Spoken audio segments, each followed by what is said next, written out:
Hi friends, welcome back to our channel. मैं हूँ प्रतीक्षा। मैं हूँ पैडी। आज हम रिएक्शन करने वाले हैं अल्लाह ए शब्द का अर्थ, द थ्रोन ऑफ अल्लाह। हिंदी में देखने वाले वीडियो हमारे साथ देखिए इस वीडियो को आखिर तक, और चैनल पे नए हो तो सब्सक्राइब कीजिए। तो चलो पहले वीडियो देखते हैं। ये वीडियो बहुत ही इंटरेस्टेड होने वाला है, तो आप भी हमारे साथ आखिर तक देखिए। तो चलो लेट्स स्टार्ट करते।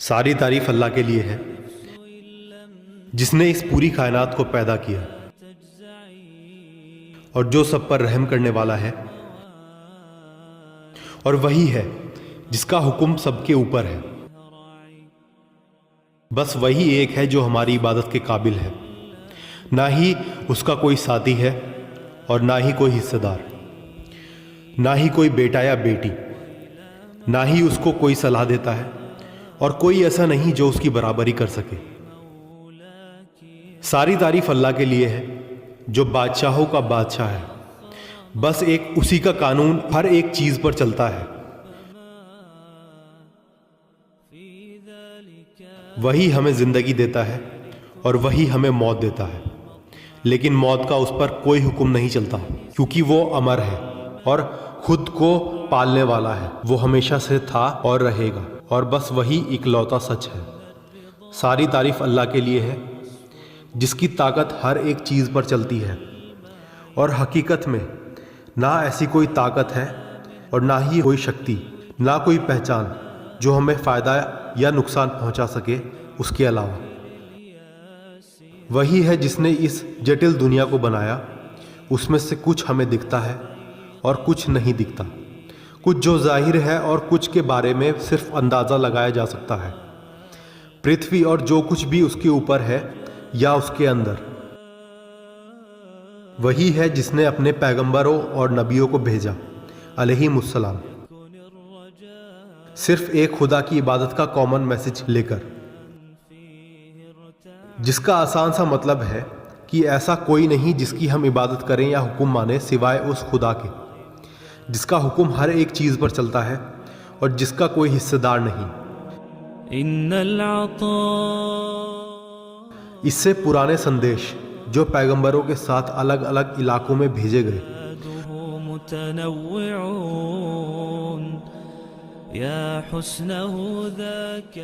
उनको बदल दिया गया, और वो पैगंबर जो उनको लेकर आए उनके नाम भी कई खो चुके हैं।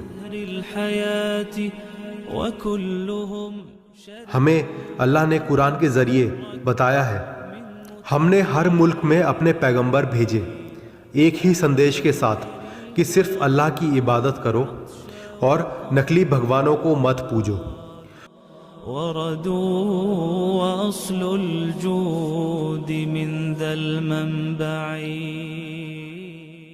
और सिर्फ इस्लाम ही है जिसमें ये ज़रूरी जानकारी कुछ इस तरह संभाल के रखी हुई है जैसे कोई और धर्म इसको नहीं रख पाया।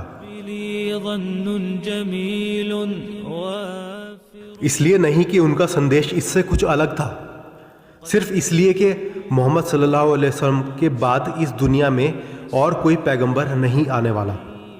इसलिए इस आखिरी संदेश की रक्षा करनी बहुत ज़रूरी हो गई थी, और इसकी हिफाजत इस तरह से की जानी थी जैसे किसी और संदेश की उससे पहले नहीं की गई।